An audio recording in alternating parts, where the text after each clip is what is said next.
Om Namo Bhagavate Vasudevaya. Om Namo Bhagavate Vasudevaya. Om Namo Bhagavate Vasudevaya.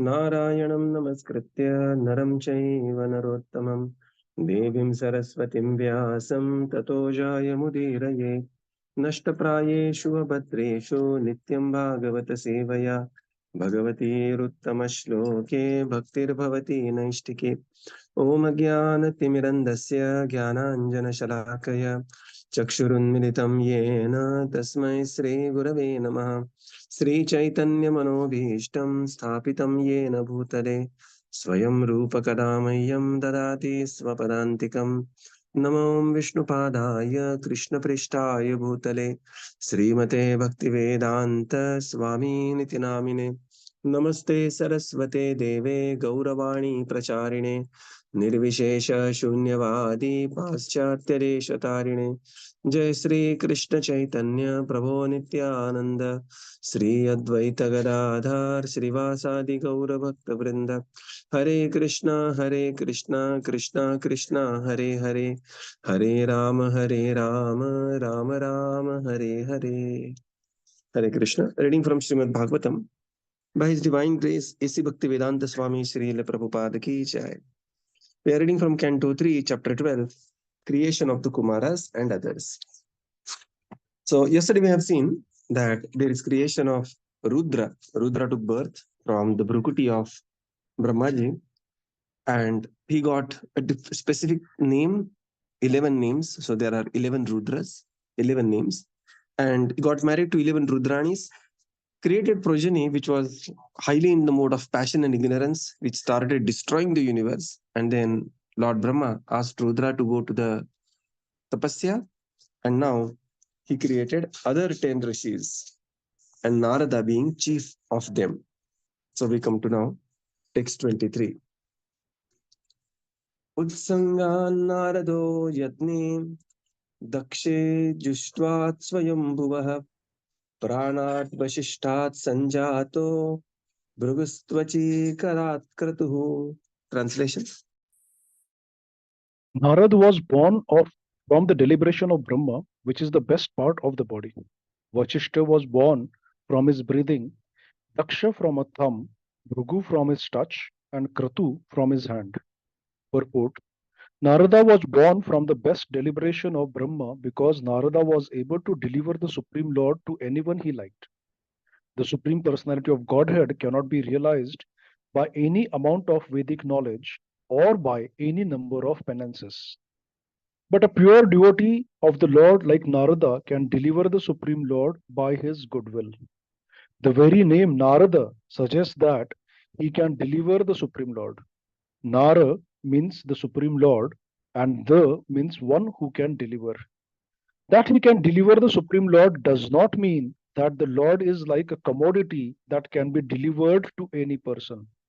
But Narada can deliver anyone the transcendental loving service of the Lord as a servitor, friend, parent, or lover, as one may desire out of one's own transcendental love for the Lord. In other words, it is Narada only who can deliver the path of Bhakti Yoga, the highest mystic means for attainment of the Supreme Lord. Hare Krishna. Brahmaji gave birth to all this, and these are all Manasa Putras coming from the mind of Brahmaji. So there is no biological birth of these personalities, right? Narada was born from the deliberation of Brahma, which is the best part of the body. Vasishtha from the breathing, Daksha from the thumb, Bhrigu from the touch, and Kratu from his hand. And in the purport, Srila Prabhupada explains, Narada was born from the best deliberation of Brahmaji, and therefore Narada could deliver the Supreme Lord to anyone whom he desires to. So this is always the deliberation of Brahma. What is the deliberation of Brahma? In fact, the purpose of creation, deliberation of Brahma, is all one and the same thing. That is, how to send living entities back home, back to Godhead. Krishna, Bhuliya Jiv, they have come to this material world, but the deliberation of Brahma is how to send them back home, back to Godhead, to their original place. right? And because Narada is born from the deliberation of Brahma, Narada Muni's activities are always about sending people back home, back to Godhead. So the Prabhupada says that the Supreme Personality cannot be realized by any amount of Vedic knowledge. So there is Nayam Atma Pravachanena Labhyah, that the Supreme Lord cannot be realized by simply the speculative knowledge. No, the Lord is to be delivered. Bhakti is to be graced by another devotees upon us, right? And that is the meaning of the very word Narada. Prabhupada says Nara means the Supreme Lord, the means one who can deliver. And Narada, therefore, is the personality. Of course, he is not, Prabhupada says, not a commodity where the Lord is being given like that. The devotional service unto the Lord, the loving devotional service to the Lord is delivered by Narada Muni and those in the disciplic succession of Narada Muni. And one can just see how who all are the, the Narada Muni delivered. There is Dhruva Maharaj, then there is Prahalad, then there is Mrugari, then there is Valmiki, who was a hunter before, and so many people. So Narada Muni is especially empowered to deliver a devotional service to anyone and everyone. And he has written the Bhakti Sutras, Narada Bhakti Sutras, and this very famous definition, Sarvopadhi Vinirmuktam, Tatparatvena Nirmalam, Rishikena Rishikesha Sevanam Bhaktiruttama, Bhaktiruchyate. In the Marathi literature, Narada Muni is not highly glorified. The act of Narada or the personality of Narada is seen as somebody who is like Karlave Narad, or there in some previously the very early Marathi cinemas, they used to have some Patra also in the Lavani who was like a Nacha Narad and all that. So it is extremely grievous offense to say such a thing about Narada Muni, because Narada Muni is a very great personality. He's the Acharya.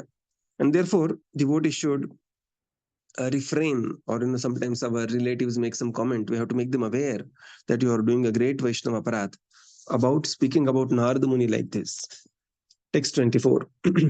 Pulahonabhito yadne pulatsya karnayor rishihi angira mukhato kshanotir maricher manaso bhavat. Translation. Translation: Pulastya was generated from the ears, Angira from the mouth, Atri from the eyes, Marichi from the mind, and Pulaha from the navel of the Brahma. Hare Krishna. So from different places, some different personalities, they appeared. So Pulatsya was generated from the ears, Angira from the mouth, Atri from the eyes, Mariji from the mind, and Pulaha from the navel of Brahma.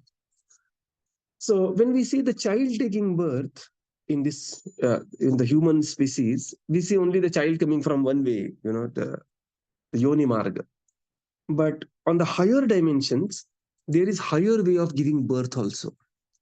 But just like we see, the when sun god, Kunti Maharani, she received a prayer, she received a benediction from Surya Dev. And when she was very curious as a child to know, really I will chant the mantra and really a demigod will come, and she just saw the demigod straight to her eyes was Surya Dev. And she just, out of curiosity, she just chanted the mantra to see the power of Durvas Muni's mantra. And she remembered Surya Dev and chanted mantra, and Surya Dev arrived. And Surya Dev said, this mantra is to be chanted when you want to receive a child from the demigod. And then Kunti was extremely frightened. She said, how can I do that? And Surya Dev said, no. You will receive a child without your chastity being disturbed. So it is not that Surya Dev and Kunti Devi had some physical union to have a child. And Surya Dev said, this child will be born from your karana, from your ears, and therefore the child's name will be Karna. So this is the why birth of Karna. And because Karna was born from the ear of Kunti, the child's name was kept as Karna. Without disturbing chastity of Kunti, Karna was born through the ear of Kunti. So, this may appear fantastic, this may appear mythology, this may appear out of, but this is simply, that's why so many times Prabhupada has given the explanation of frog in the well. Our experience is extremely limited. We are very, very insignificant, and we should not be proud as a human being or as a human race that we know everything. We know just one way of procreation, but there are thousands of other ways. And here that's what we are seeing. Pulaha being generated from the ears. So Pulasya is also another karna because he is generated from the ear of Brahmaji. Angira from the mouth, Atri from the eyes, Marichi from the mind, and Pulaha from the navel of Brahma. Text 25. Dharmastanad dakshino yatra narayano swayam adharma prushtato yasman mrityurloka bhayankaraha. Translation. Religion was manifested from the breast of Brahma, wherein is seated the Supreme Personality of Godhead, Narayana, and irreligion appeared from his back, where horrible death takes place for the living entity. Purport. That religion was manifested from the place where the personality of Godhead is personally situated is very significant because religion means devotional service to the personality of Godhead, as confirmed in Bhagavad Gita as well as the Bhagavatam. In Bhagavad Gita, the last instruction is to give up all other engagements in the name of religion and take shelter of the personality of Godhead. Śrīmad-Bhāgavatam also confirms that the highest perfection of religion is that which leads to the devotional service of the Lord, unmotivated and unhampered by material impediments. Religion is in its perfect form is the devotional service of the Lord, and irreligion is just the opposite. The heart is the most important part of the body, whereas the back is the most neglected part. When one is attacked by an enemy, one is apt to endure attacks from the back and protect himself carefully from all attacks on the chest. All types of irreligion spring from the back of Brahma, whereas a real religion, the devotional service of the Lord, is generated from the chest, the seat of Narayan. Anything which does not lead to the devotional service of the Lord is irreligion, and anything which leads to the devotional service of the Lord is called religion. So dharma, religion, born from the heart of Brahmaji, and from the back of Brahmaji, adharma was appeared, which is where there is mrityurloka bhayankara, horrible death takes place for the living entity. And the purport Srila Prabhupada explains that religion was manifested from the place where the Lord is situated. Riddeshe Arjuna tishtati. So where is the Lord situated? Riddeshe. O Arjuna, I situate in the heart of every living entity. Right? So sarvasya chaham hridi sannivishto. You know that the Supreme Lord is situated in the heart of living entity. Sarvasya chaham hridi sannivishto mattah smriti jnanam apohanam cha. So the religion, what is the religion? Prabhupada says the ultimate religion is sarva dharman parityajya mam ekam sharanam vraja. So the ultimate religion is to perform devotional service to the Supreme Lord. This is conclusion of Bhagavad Gita, and this is also conclusion of Śrīmad-Bhāgavatam. That ultimate religion means unmotivated, uninterrupted devotional service. Savai pumsam paro dharmo yato bhaktir adokshaje ahai dukhi apratihata yayatma suprasidati. So Prabhupada says the heart is the most important part, and the back is something to protect the heart. Okay, so again, the heart is protected by the back from the backside, and therefore all types of religion means, basically the religion means performing devotional service to the Supreme Lord. Beautiful statement. Anything which does not lead to devotional service is irreligion in the ultimate sense. In the ultimate sense, it is irreligion. Why? Because that is the ultimate sense. And that which leads to devotional service is called as religion. So this is this very important definition that one should be. So this is how Srila Prabhupada explains in the purport. Text 26. Ridhikamo bhruva krodho lobhaschadhara acchadat asyadvak sniksin sandavod medran niruttihi ayuragrayasayah. Translation. Sorry. Lust and desire become manifested from the heart of Brahma, anger from between his eyebrows, greed from between his lips, and the power of speaking from his mouth, the ocean from his penis. and low and abominable activities from his anus, the source of all sins. Purport. A conditioned soul is under the influence of mental speculation. However great one may be in the estimation of mundane education and learning, he cannot be free from the influence of physic activities. Therefore, it is very difficult to give up lust and desire for low activities until one is in line of devotional service to the Lord. When one is frustrated in lust and low desires, anger is generated from the mind and expressed from between the eyebrows. Ordinary men are therefore advised to concentrate the mind by focusing on the place between the eyebrows, whereas the devotees of the Lord are already practiced to place the Supreme Personality of Godhead on the seat of their minds. The theory of becoming desireless is untenable because the mind cannot be made desireless. When it is recommended that one be desireless, it is understood that one should not desire things which are destructive to spiritual values.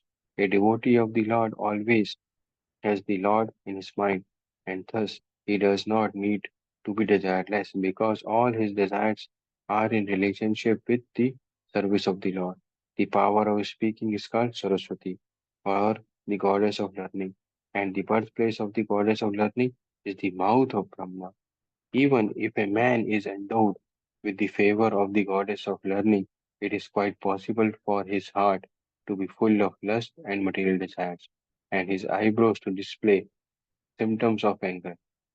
One may be very learned in the mundane estimation, but that does not mean that he is free from all low activities of lust and anger. Good qualifications can be expected only from a pure devotee who is always engaged in the thought of the Lord or in samadhi with faith. Lust and desire manifested from heart of Brahmaji. Anger from his eyebrows, greed between his lips, power of speech from his mouth, ocean from his penis, low and the abominable activities from his anus, the source of all the sins. In the purport, Srila Prabhupada explains now that the conditioned soul is under the influence of the mental speculation. And out of this, he cannot become free from the influence of the psychic activity, physic activity. And therefore, it is very difficult to give up the desire simply by mental speculation. Many times people want to become desireless and they will do long meditation to become desireless. And Srila Prabhupada used to tease them, Prabhupada used to say, become desireless is also a desire. How you can do a meditation to become desireless? Because becoming desireless is also one desire. So becoming desireless artificially is not possible. It is like creating vacuum, and vacuum cannot be generated. Vacuum is a very, very artificial existence, right? Even in the laboratory, when you have to create a vacuum, it's a very costly affair to create a vacuum. You can fill some things, but to create a vacuum is very costly, right? So similarly, Prabhupada says, the low desire and anger is generated from the mind and expressed from the eyebrows, and therefore ordinarily, meditation means they will advise people to concentrate their mind between the eyebrows. But this is very, very theoretical. And, for those who cannot do some positive devotional service. Right. So, Prabhupada says the theory of becoming desireless is untenable because of the mind cannot become desireless. It is the nature of the mind to have desires. Savai mana Krishna padaravindayor. But the trick is one has to orient mind towards Krishna's desires and not the desires of sense gratification. So when one makes Krishna's desires of his own desires and engages one's activities in the service of the Supreme Lord, then the mind becomes very duly absorbed in Krishna. Later, Prabhupada also describes about the power of Saraswati, the goddess of learning. So goddess of learning, that is the birthplace of the goddess of learning, is the mouth of Brahma. And even if a man is endowed with the favor of goddess of learning, it is quite possible that the heart is full of lust and the material desires, and the eyebrows to display the symptoms of anger. And this is, one can always see. One example was Ravana. Contemporarily, there are too many examples, too many so-called good industrialists fall victim to this. that they may be very, very intelligent, but having a really the other type of their life. Okay, the list is very big, right? If you want to know more, then you can just read about. In the US, they are going to make it now public, declassify the documents of that Epstein, the fraud, Epstein, who committed suicide in the, or he was killed in the, whatever it is, in the jail. And big names were involved in the activities of these kind of activities, big names. So one may be very learned in the mundane estimation, but that does not mean that he is free from the low activities of lust and anger. This is, one name there appeared was so shocking. So he's no more, so we'll not take the names, but very was considered as the second Newton, the Newton's chair in the Cambridge and all that. And he was also involved in, some odd pictures of his were circulated on the social media. So, हरावभक्तस्य कुतो महद्गुणा मनोरथे नास्ति धावतो बहि यस्यास्ति भक्तिर्भगवते अकिंचिना सर्वैर्गुणैर तत्र समासिते सुरः हरावभक्तस्य कुतो महद्गुणा मनोरथे नास्ति धावतो बहि. So what we take it is that good qualities will retain, as long as and as intense as we are a devotee of the Lord. Otherwise, there is always a chance of the lower activities taking over. Okay, we are not some virtue signaling that devotees are the greatest. No, Lord Krishna says already this in Bhagavad Gita, Prak Sharira Vimokshanat. One has to be very careful till the time of one's last breath from the body, that one is not overcome by the activities of the lust and anger. Text 27. Chayaya kardamo yadne devahutya pati prabhu Manaso dehadyaschedam yadne vishvakruto jagat. Translation. Sage Kardam, husband of the great Devahuti, was manifested from the shadow of Brahma. This all became manifested from either the body or the mind of Brahma.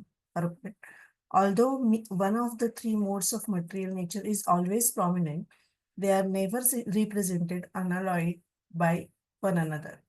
Even in the most prominent existence of the two lower qualities, the modes of passion and ignorance, there is sometimes a tinge of good or mode of goodness.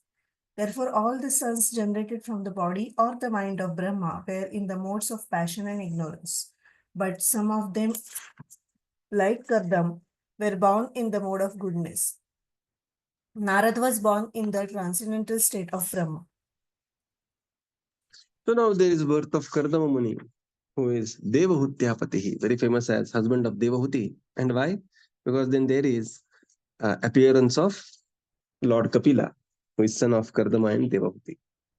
And Srila Prabhupada says, all these became manifest from the body or the mind of Brahma. So in the purport, Srila Prabhupada explains that although there is a competition between three modes, and at times it will appear that mode of passion and ignorance, they are just all devouring and taking over everything. No, the sanity also will pitch in sometimes, and there will be some tinge of mode of goodness even in the darkest passion and ignorance, right?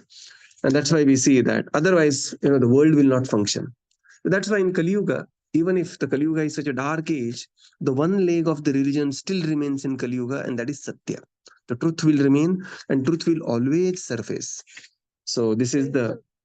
And Srila Prabhupada says, although there were many sons who were born of passion and ignorance, but there were sons like Kardama who were highly in the mode of goodness, and there were sons like Narada, who was in Divya Sattva or Vishuddha Sattva.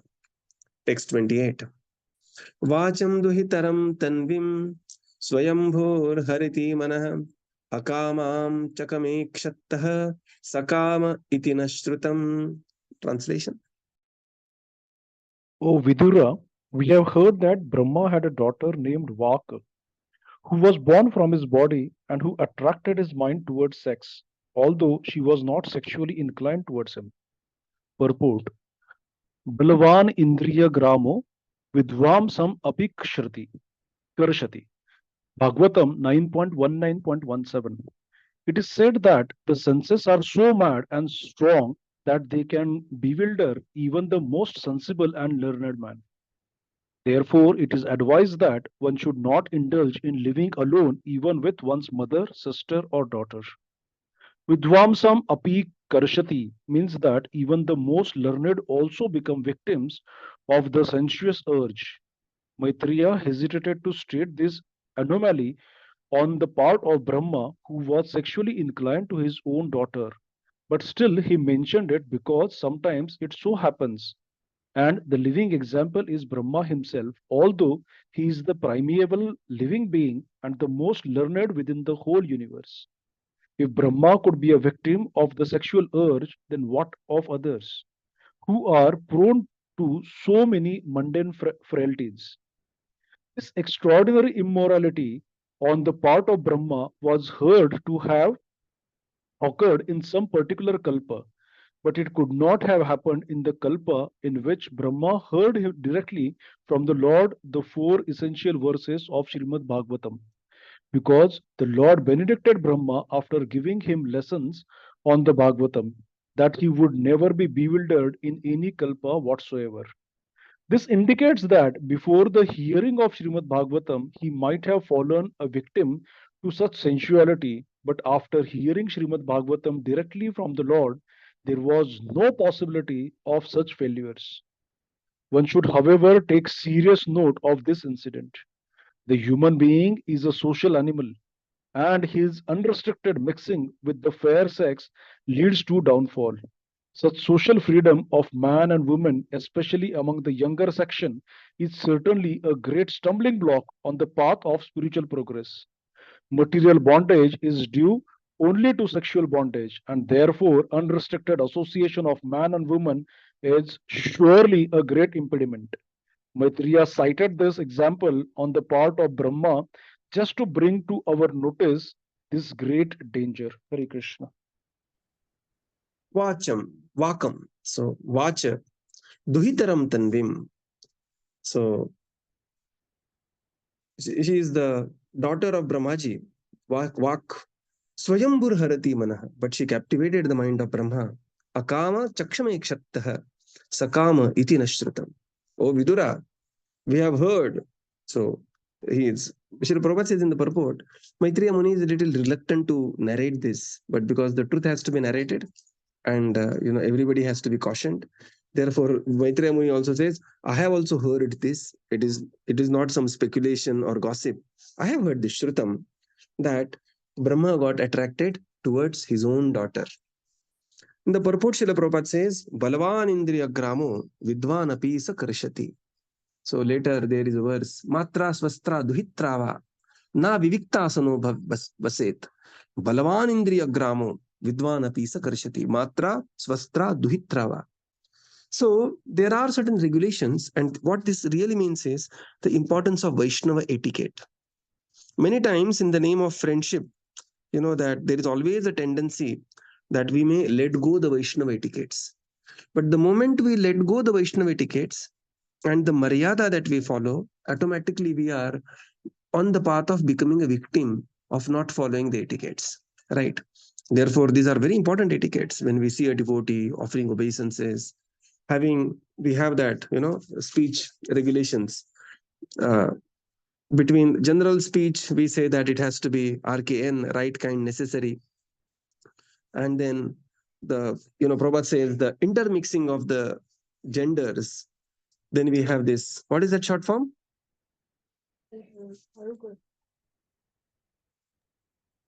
Somebody? LGBTIQ, I think. Really. It is. It should be, just to call it FST, na? Formal, short, and to the point. Right. So this is very important. Sometimes people say, why you are so restrictive, but the point is that Balavan Indriya Grama, Vidwan Apisa Karshati. Indriyas are extremely strong and ferocious, and one has to be. So it is not that one is living in the fright or one is like haunted, not like that. But the point is that one has to take due care. Once the Prabhupada was sitting, and his Prabhupada age 80 years old, and his sister came there, Bhavatarini. She was like 76 or 76. And she had cooked some items for Srila Prabhupada. Her own brother. For last 80 years they were together. And then Prabhupada and then all other disciples, they thought that let Prabhupada be there. And they left. And then Prabhupada said, no, one of you please remain here. So Srila Prabhupada is Jagat Guru, right? At the age of 80. But Prabhupada said, no, we have to show by our activity and example that this etiquette has to be followed. This etiquette has to be followed by junior devotees and also by senior devotees. Sometimes, when we go in seniority, there is always a chance of neglecting those etiquettes. But Balvan Indriya Gram, right? And here to the extent of Brahmaji getting attracted to Vak, right? Of course, later we'll see that even Brahmaji getting attracted to Vak, and it was just attracted in the mind. It is not that, there was some physical activity, but even attraction on the mind, or, following her for a while kind of a thing, is also to create element of lust within the universe. And the universe was covered. Brahmaji gave up that body, and that body became the covering of the lust. So in a way, it was also a plan of the Lord to create the lust, element of lust, but this is how it is created. Prabhupada says, very amazing point here, that this every day when Brahma gets up, he performs the austerity, he pleases the Supreme Lord, and he hears Śrīmad-Bhāgavatam, those 4 verses of Bhagavatam every day. But this was the day, no, Brahma's day is called as Kalpa. So this was the Kalpa where Brahmaji did not hear Śrīmad-Bhāgavatam from the Supreme Lord. And thus Prabhupada says, it could not have happened in the Kalpa in which Brahma heard directly from Lord the 4 essential verses of Śrīmad-Bhāgavatam. Because the benediction is that if you are hearing Śrīmad-Bhāgavatam, you will never be bewildered in any Kalpa whatsoever. This indicates that hearing of Śrīmad-Bhāgavatam, one is there is no possibility of such failures. So this is the power of Śrīmad-Bhāgavatam, right? That when one hears Śrīmad-Bhāgavatam, then one is protected from such accidental fall downs. So Prabhupada says that every day Brahmaji hears Śrīmad-Bhāgavatam, but this was the day when Brahmaji did not hear Śrīmad-Bhāgavatam just once, and this instance happened. One should take serious note of this instance. So what is the note? The note is that, what is the note? The note is to follow the Vaishnava etiquettes very well. So whenever we are doing counseling, especially this is true for counseling. Why? Because in counseling, in Pune, Bombay, we have a system of counselor, counselee. What is counseling? Generally, when there is some pressing point, we are discussing with the counselor or counselees, there is an exchange of emotions. And in the exchange of emotions, there is always a chance to glide down on the bodily platform, right? And therefore, this counseling has to be done in a way which is like, we always say that one couple has to be present. Either the counselor should be present, husband, wife, he is counseling to the other gender, or the counselee should be present, husband, wife. And this is very important, right? We do not allow this intergender counseling in isolation. This is one of the very important Vaishnava etiquettes. Other etiquettes are like, one should not accept some very highly valuable gift from one's dependents or counselees. Then one will become obliged to not giving the correct advice. So those are the Vaishnava etiquettes. And to the degree we follow the Vaishnava etiquettes, to that degree, we will be very happily, nicely situated in devotional service. And such instance will never happen. And especially when we take shelter of Śrīmad-Bhāgavatam. So Maitreya cited this example on the part of Brahma just to bring our attention to this great danger. So this is Maitreya reluctantly but positively speaking about this instance. So we will conclude here and continue tomorrow. Srila Prabhupada ki jai, Gaura Bhakta Vrinda ki jai. Thank you, Prabhupada. Thank you, everyone. Hare Krishna. Thank you, Prabhupada. Thank you, Thank you, Prabhupada. Prabhuji. Thank you, Prabhuji. Thank you all. Thank Hare you, Krishna. Prabhupada. Thank you, Prabhuji. Hare Krishna. Jai, Jai.